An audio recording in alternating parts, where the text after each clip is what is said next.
Okay, so I've been looking back on my past videos. Not really the best pastime, but I've got to be honest, I don't remember them at all. And after all this time I've left, I've been meditating, thinking, pondering my place in the universe, and I understand now. I know now that I was wrong to rate Ketchup so poorly before, and that was the musing of an inexperienced whelp. So, to show my dedication to this lively condiment, I've decided to go on a quest to learn the true nature of ketchup, its history, where it comes from, and what it means to everybody across the world. According to Wikipedia, ketchup is a popular condiment, originally consisted of egg whites, mushrooms, oysters, grapes, mussels, or walnuts, among other ingredients, according to Wikipedia. However, in recent years, ketchup has become synonymous with tomato paste.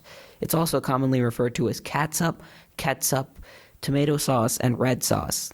Honestly, I hard disagree with catsup. It's a totally different, inferior thing, but whatever.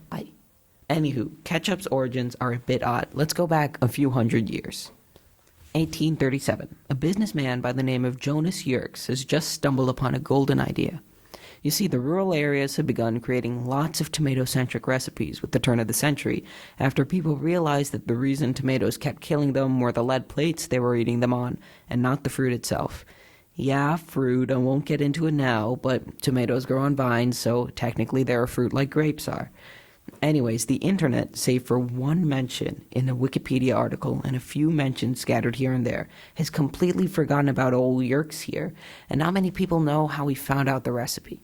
All that we do know is that the rural European countryside had started making numerous tomato-based catsup recipes, from one recipe in 1817 to a recipe in 1824 as the Virginia Housewife by Mary Randolph, who was Thomas Jefferson's cousin. Tomato began to become the definitive ingredient for catsup in the countryside. The urban areas didn't really care about tomato at that point, but in the rural areas, it was a pretty big deal. So, in 1837, Jonas Yerkes begins to bottle this ketchup and sell it across the world, where it becomes a hit. Ketchup was used throughout Eurasia and America, and started numerous other countries to follow suit. It also began to be sweetened instead of salted, which, by the way, terrible for your health. Ketchup was packed with sodium. Each bottle of ketchup contained about 20 tomatoes and 5 to 6 cups of salt as a preservative. The only thing it was preserving was the low life expectancy in Europe. 1837 also saw the rise of tomato ketchup as a medicine. A doctor named Archibald Miles, Archibald, began to start selling his Dr. Miles's compound extract of tomato, which was said to cure, get this, quote, anything from baldness to athlete's foot, and all points in between, end quote. He also specifically mentioned syphilis and indigestion among diseases it could cure as well. The dude was a genius, bro. A dude named Guy R. Phelps began to copy him, and a whole tomato pill war went on. Not something really relevant, but come on. You wanted to know about this. This was all possible because in 1834, Dr. John Cook Bennett announced that tomatoes had medicinal properties, and that, yes, of course it was okay to eat them. Keep in mind, however, that while all this was happening, America was still not very open to the idea of eating tomatoes. The U.S. just didn't see the tomato as all that great until after the Civil War ended in 1865. And after 1865 is when the modern era of ketchup begins. 1869. Henry J. Heinz is a horseradish packager working at a factory in Sharpsburg, Pennsylvania. I know, pretty glorious job.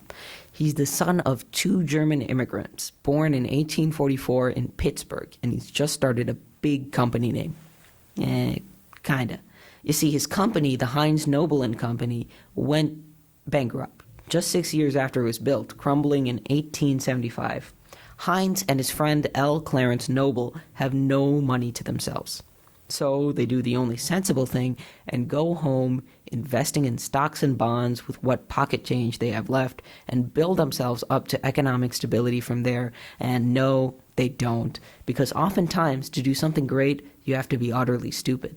Heinz founds a new company just a year after his failure, creating the F and J Heinz Company with his brother John Heinz and one of his cousins, Frederick Heinz. Heinz had a lot of cousins, by the way. His most notable cousin was a poor German immigrant named Friedrich Trump, whose lineage would go on to be billionaires and maybe a president of the United States later, no big deal. Anyways, the F&J Heinz Company go for broke, quite literally after Heinz's last failure with Heinz Noble, and they begin selling only one product, ketchup, and the money rolls in. Heinz gets so rich he buys out his two partners in 1888, and he renames it the H.J. Heinz Company, after himself.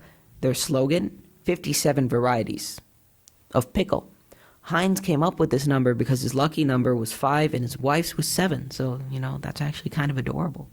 Heinz, who's a marketer of ketchup and horseradish, and he's a good husband. I mean, what more could you want? Oh, just wait, it gets better. Heinz becomes the first president of the company officially in 1905 and serves for the rest of his life. Quote, under his tutelage, the company was noted for fair treatment of workers and for pioneering safe and sanitary food preparation. He provided his employees with free medical care, recreational facilities such as gyms, swimming pools, and gardens, and educational opportunities such as libraries, free concerts, and lectures. Heinz led a successful lobbying effort in favor of the Pure Food and Drug Act in 1906. During World War I, he worked with the Food Administration. So remember, kids, whatever you do, you will never be as good a person as Heinz. But you could try, I guess. Heinz had 5 kids and only married once, never divorced. He died at the age of 74 in Pittsburgh, the same place he was born and raised in. He was a Lutheran, later a Methodist, later a Presbyterian, and worked closely with Baptists. He's a patriot, he was a culinary pioneer, a good husband, a caring boss, a loving father, and a religious man. Heinz was a pretty great guy. On October 11th, 1924, a bronze statue of Heinz was erected in front of the Heinz Company building in Pittsburgh. One last testament to a great man who lived for his work, for his family, and for all around him. And that's the story of ketchup. But please, before you go, I'd like you to take a look in the description. I've placed my sources down there, and note that I am no history expert, so I could have been wrong about pretty much anything in this video. If so, tell me in the comments below. I've also linked a cancer research fund for you to donate to, because although tomatoes might not be able to cure cancer, we can. Finally, I'd like to proudly announce that today's video was not sponsored by Heinz. See ya!